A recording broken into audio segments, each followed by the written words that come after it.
Mahalo, Mr. Kahele, and thank you so much for coming today to testify.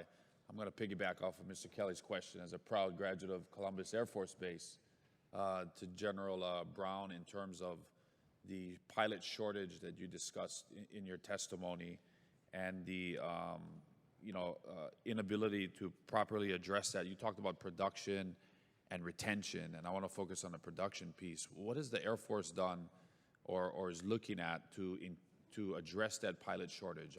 We know for a fact the commercial airlines are heavily recruiting our military pilots. There's a pilot shortage in the commercial U.S. domestic airline fleet, and they're going to continue to pull Air National Guard and reserves and active duty pilots from our forces. Are we looking at other ways to raise the age for UPT candidates, to increase more applicants to United States Air Force Academy, to recruit more from our ROTC campuses throughout the country?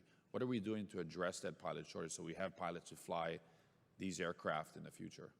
Well, there's several initiatives that we have ongoing that are tied to introducing young people to aviation much earlier in high school, junior high school, through junior ROTC, Civil Air Patrol, and summer programs to create that interest.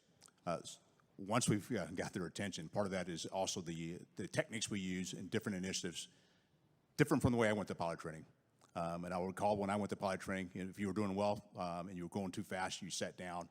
But by being more individually focused and using it, some of our virtual reality and other technologies to increase our throughput, but at the same time, looking to ensure we have the right level of quality. And that's the thing I'm proud of, the quality of the young people that we were getting into our Air Force.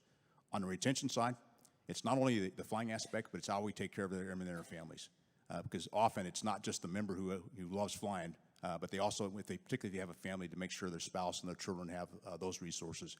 So it's a combination of things that we have to do as an Air Force, not only to produce, but also to retain that talent, not only in the Air Force, but also in the total force.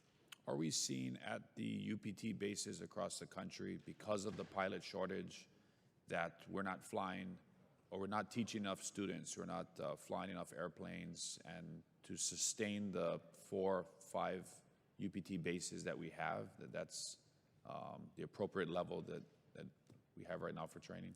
You know, what I would tell you is that, as I kind of described, in FY19, in the numbers we had in FY20, particularly during the height of COVID, we were pretty much equal. And COVID actually had us slow down a bit. And as we come into FY21 and continue, we're starting to see our numbers increase. I think we are on a good path based on not only just the production initiatives we have today, but the additional initiatives we have on pilot training next, UPT 2.5, also with our civilian sim instructor locality pay, allows more of our service members to actually get in the cockpit and fly a bit more, while we have more sim instructors and not having them doing the sim. So we have several initiatives ongoing to help increase our throughput to get to the 1,500 a year, which is our goal. Okay, great. And last question is for the Space Force. General Raymond, the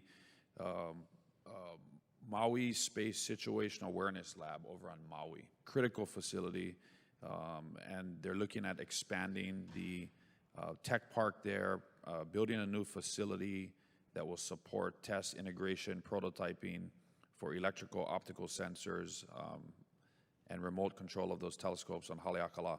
Can you share the status of the Maui Space Situational Awareness Lab? First of all, that's a very important lab and a very important capability. One of the great things when we stood up the Space Force, we also have an operational squadron on top of that mountain, and they didn't talk to each other.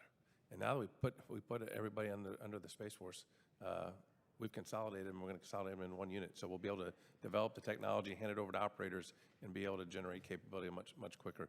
That facility that you're talking about is going through a design review by the Army Corps of Engineers. I think they just completed the last November a 35% design review.